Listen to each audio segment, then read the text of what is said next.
जय हिंद and welcome to all of you here. This is Anshu. कैसे हो आप सभी? आई थिंक सभी सुपर एंड बेस्ट हो गए। वीडियो का टॉपिक बता देता हूँ। Another part of science means science की अनदर क्लास होने वाली है। डेफिनेटली आयो तो इंपॉर्टेंट सेशन होने वाला है।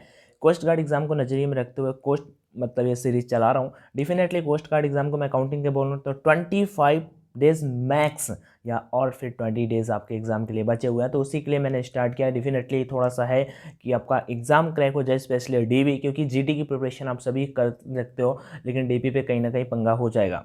सो उसी के लिए स्टार्ट कर रखा है। तो चलो क्वेश्चन नंबर फर्स्ट यहाँ पे बता देता हूँ। 10th के लेवल का आएगा। आज का अपना जो दो टॉपिक है, एक तो एसआई यूनिट, तो काफ़ी इजी जी क्वेश्चन है। 20 क्वेश्चन है, कम से कम आपका 15+ स्कोर होना चाहिए। और बाकी आप स्कोर कॉमेंट में कॉमेंट करके जरूर बताना कि आपका टोटल स्कोर कितना रहता है। क्वेश्चन नंबर सबसे मतलब यहाँ पे पूछा है, निम्न में से सबसे छोटी इकाई कौन सी है? तो यहाँ पे देखो ऑप्शंस दिए हुए हैं, ठीक है, कोई दिक्कत का सीन नहीं है, छोटा सा क्वेश्चन है। बट देखो क्वेश्चन नंबर फर्स्ट क्या, हाँ वन मोर इंपॉर्टेंट थिंग, इसका PDF Telegram channel online education link description box में, वहाँ से जाके आप ले लेना, मिल जाएगा वहाँ पे। और भी जो इन्फॉर्मेशन चाहिए आपको, किसी भी डाउट हो आपका तो कमेंट सेक्शन में जरूर आस्क कर लेना, ठीक है। सबसे छोटी इकाई पूछा है यहाँ पे। अब देखो हम डिस्टेंस जो होता है, डिस्टेंस को हम किस में मेजर करते हैं? डिस्टेंस को मेजर करते हैं मीटर में। डिस्टेंस को किस में मेजर करते हैं? मीटर में मेजर करते हैं। बट यहाँ पे अपने को पता होना चाहिए कि 1 मीटर जो होता है वो कितने माइक्रोन की इक्वल होता है? तो 10⁻6 माइक्रोन, ठीक है, 10⁻6 माइक्रोन। वैसे मैं बता दूं, इनमें सबसे छोटी इकाई पूछ रहा है तो वो आपका होगा फर्मी। कौन होगा? फर्मी होगा, ठीक है। लेकिन मैं आपको एक बात बताता हूँ, 1 मीटर इक्वल टू 10 कितना होता है? प्लस का 6 मीटर। 1 फर्मी को मतलब कि 1 मीटर में कितने फर्मी होते हैं? तो 10 प्लस का 15 मीटर। प्लस लिखना कोई मैंडेटरी नहीं है बट मैं लिख दे रहा हूँ। अब किलोमीटर कितने होते हैं ये मैं बता देता हूँ। तो 1 मीटर में जो किलोमीटर होते हैं, 1 मीटर में जो किलोमीटर होते हैं वो होते हैं 10⁻³ किलोमीटर, ठीक है। या इसे आप 100 मिलीमीटर भी बोल सकते हो। कितना बोल सकते हो? 100 मिलीमीटर भी बोल सकते हो। तो यहाँ पे चारों के चारों क्लियर हो गए ना। अभी नेक्स्ट क्वेश्चन की ओर बढ़ते हैं। विस्थापन के एसआई मात्रक होता है। बहुत इजी क्वेश्चन, आप सभी को आता होगा। क्या हिंदी में बोले तो वस्तु की प्रारंभिक अवस्था और अंतिम अवस्था के बीच की दूरी को हम ही विस्थापन कहते हैं, मीन्स डिस्प्लेसमेंट कहते हैं, ठीक है। मतलब इनिशियल पॉइंट और फाइनल पॉइंट के बीच का जो डिस्टेंस होता है इसी को हम क्या बोलते हैं? डिस्प्लेसमेंट, ठीक है। डिस्प्लेसमेंट आपका पॉजिटिव हो सकता है, निगेटिव हो सकता है और जीरो भी हो सकता है। बट मैं बता दूं इसका यूनिट पूछा तो एसआई यूनिट आपका मीटर होता है। क्या होता है? मीटर होता है। आपने फार्मूला पढ़ा होगा ना, work equal to force into displacement, ठीक है। यस लिखते हैं या फिर डी लिखना चाहो वही तो यस आपका डिस्प्लेसमेंट हो जाता है।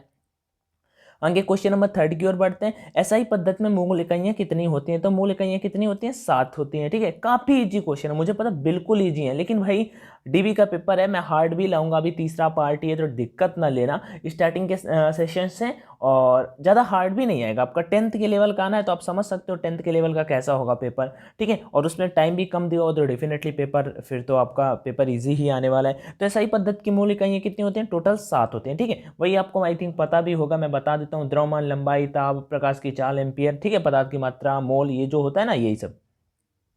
अगला है कौन सी मानक इकाई नहीं है? इनमें से कौन सी मानक इकाई नहीं है? तो देखो मीटर होता है आपका, सेकंड होता है, किलोग्राम होता है, बट आपका लीटर आपका मानक इकाई नहीं होता। सो क्वेश्चन नंबर 4 का राइट आंसर ऑप्शन नंबर कौन सा हो जाएगा? ऑप्शन नंबर बी हो जाएगा, litre. Which of the following is not a standard unit? So litre is not the standard unit, ठीक है, अकॉर्डिंग टू द क्वेश्चन। समय में कौन सा पद संबंधित है? वैसे भी वो नहीं है। समय में कौन सा पद, समय से मतलब कौन सा पद संबंधित है, ठीक है। यहाँ पे पूछ रहा है which of the following is related to time. तो प्रकाश वर्ष जैसे यहाँ पे दिया हुआ, ये एक डिस्टेंस होता है, दूरी का होता है जैसे, ठीक है।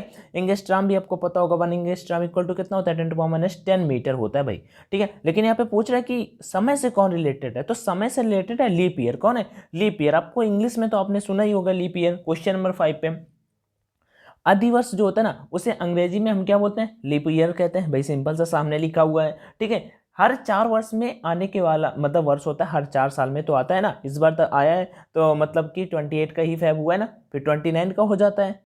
जब आता है तो फिर 366 के दिन हो जाते हैं। अतः अधिवर्ष समय से संबंधित है, मतलब कि आपका लीप ईयर किससे रिलेटेड है? आपका समय से रिलेटेड है। तो क्वेश्चन नंबर 5 का right answer option number C. Next question number 6 की ओर बढ़ते हैं। काफी इंटरेस्टिंग क्वेश्चन है। एक वर्नियर कैलिपर्स में 10 भाग होते हैं, ओके। वर्नियर कैलिपर्स में 10 भाग होते हैं और वे मुख्य पैमाने पर 9 बराबर भागों में होते हैं। मुख्य पैमाने पर 9 बराबर भागों में ऐसे ऐसे ऐसे करके होते हैं, ठीक है। यदि मुख्य पैमाने को मिमी में क्या लिखा है? अनुसंशोधित किया जाए तो अल्पतमांक क्या होगा? ओके, सो करते हैं क्वेश्चन। अब देखो यहाँ पे मैं बताता हूँ सिंपल सा। आपका क्वेश्चन नंबर 6 है, वर्नियर कैलिपर्स, जो कैलिपर्स होता है ना, का मुख्य पैमाना जो होता है सेंटीमीटर में होता है। किस में होता है? सेंटीमीटर में होता है। किस में होता है? सिंपल सा होता है, सेंटीमीटर में होता है। अब देखो यहाँ पे देख लेते हैं चल के क्वेश्चन नंबर 6 पे कि सेंटीमीटर पे, लेकिन इस क्वेश्चन का जो राइट आंसर होगा 6 का right answer option number B होगा, 0.01 कैलिपर्स, ठीक है, जिसे हम मिलीमीटर में बोलते हैं। ठीक है, क्या बोलते हैं? जिसे हम मिलीमीटर में बोलते हैं। तो क्वेश्चन नंबर 6 का right answer option number B होगा। भाई कुछ अगर समझ में ना आए, कुछ मिस्टेक हो जाए, बाई चांस कमेंट सेक्शन में बता देना, मैं जरूर क्लियर कर दूंगा। या कुछ समझ में ना आए तो ऐसा करना, क्वेश्चन का स्क्रीनशॉट मार देना, Telegram channel Anshu Singh search करना और वहां पे मुझसे पूछ सकते हो इस क्वेश्चन को। ठीक है, नेक्स्ट क्वेश्चन चलते हैं क्वेश्चन नंबर 7 की ओर कि 1 लीटर किसके बराबर होता है। ये काफी इजी क्वेश्चन है। 1 घन डेसीमीटर के इक्वल होता है। 1 घन लीटर किसके बराबर होता है? तो 1 घन डेसीमीटर के बराबर होता है। यहाँ पे भाई 100 सेंटीमीटर क्यूब लिखा हुआ है, 33 नहीं है। ठीक है, 100 सेंटीमीटर क्यूब लिखा हुआ है, बाई मिस्टेक यहाँ पे 33 टाइप हो गया, तो उसके लिए सॉरी। 1 लीटर किसके बराबर होता है? तो 100 सेंटीमीटर 1 घन डेसीमीटर, ठीक है, 1 क्यूबिक डेकामीटर, जिसे हम डेसीमीटर बोलते हैं। तो क्वेश्चन नंबर 7 का right answer option number D. 1 litre की जो इकाई होती है वो घन मीटर में होती है, यानी मीटर क्यूब होती है। तो 1 लीटर के बराबर हो जाएगा ना, ये आपको पता है ना। तो 0.0 क्या होगा, एक सेकंड रुकना, मैंने जूम कर दिया।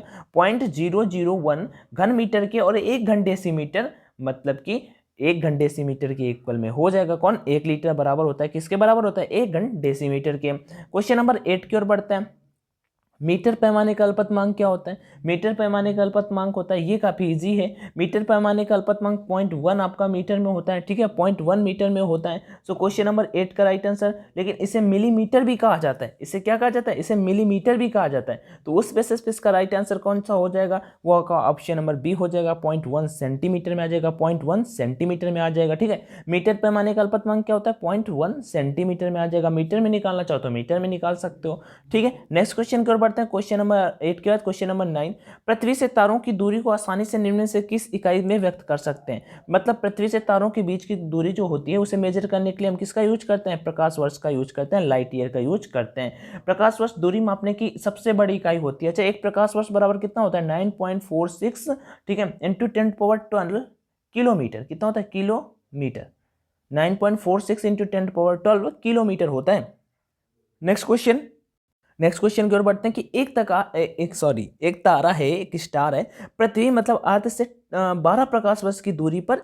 इस तारे से पृथ्वी तक आने में कितना समय लगेगा?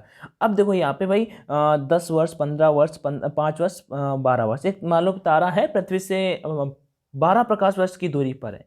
ठीक है, एक तारा है और पृथ्वी से कितनी दूरी पर? 12 प्रकाश वर्ष की दूरी पर। और तारे को पृथ्वी तक आने में कितना समय लगेगा? तो सिंपल सा बात है, आपको मैंने ऑलरेडी बताया प्रकाश वर्ष की डिफिनीशन क्या होती है कि एक प्रकाश वर्ष 1 वर्ष में चली गई दूरी के बराबर होता है। तो भाई 12 वर्ष चल रहा है तो 12 साल के बराबर हो जाएगा। तो क्वेश्चन का ऑप्शन नंबर डी राइट हो जाएगा, 12 years. Okay, next question number 10 के बाद 11 की ओर बढ़ने से पहले मैं नेक्स्ट कुछ चीज़ें बता देता हूँ, देन बैक आते हैं।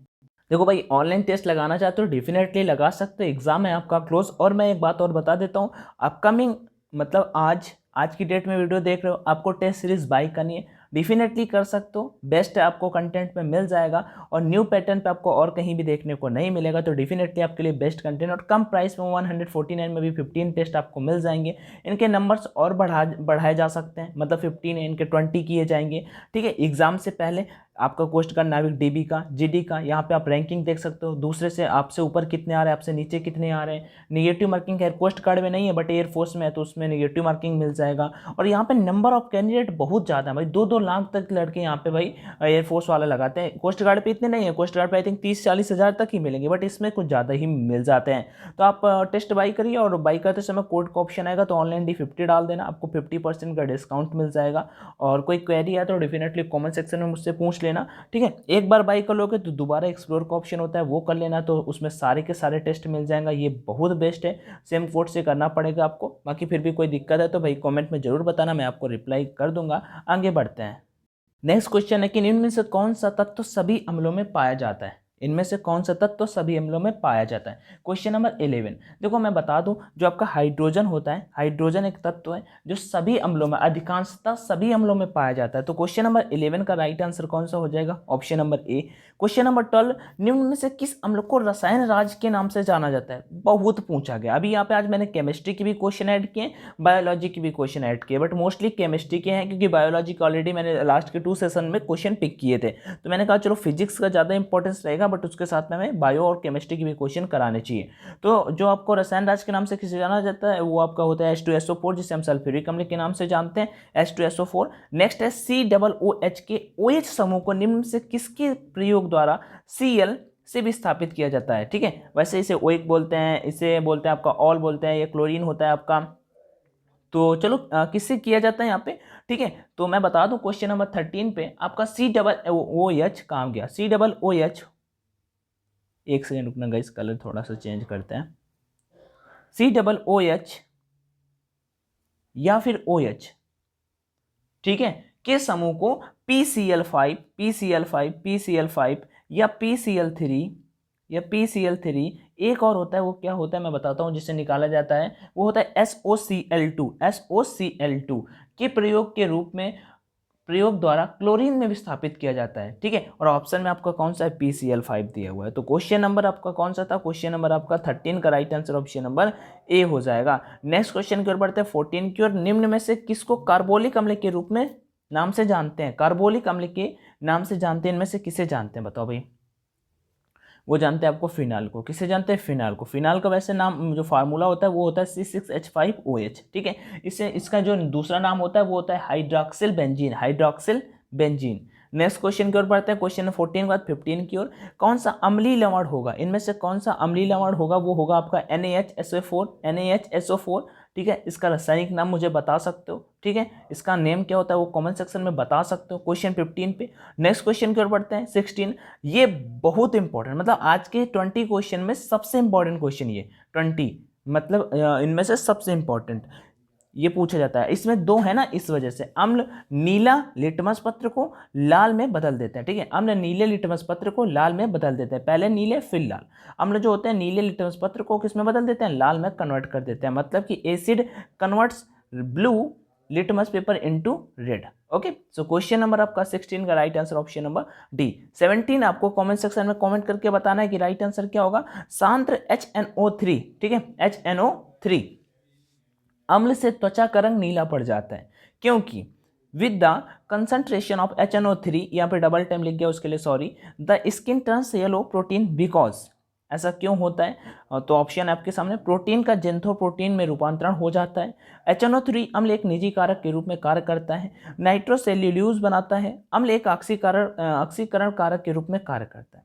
क्वेश्चन नंबर 17 का राइट बताना, ना आए तो फिर कमेंट में बताना, मैं वहां पे आपको रिप्लाई कर दूंगा। ठीक है, 18 नंबर क्या है? एस्टिक अम्ल का रासायनिक सूत्र क्या होता है? यहाँ पे कुछ दिए हुए हैं। तो एस्टिक अम्ल का जो रासायनिक सूत्र होता है वो CH3COOH होता है।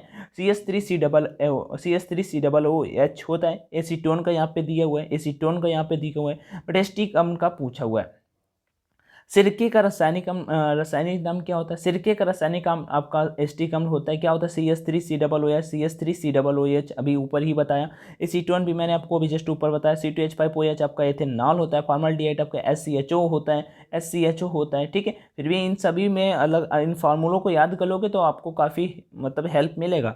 12th में सभी आपने पढ़े होंगे, मैंने 12th पे ही पढ़े, उसी का याद आ रहा है।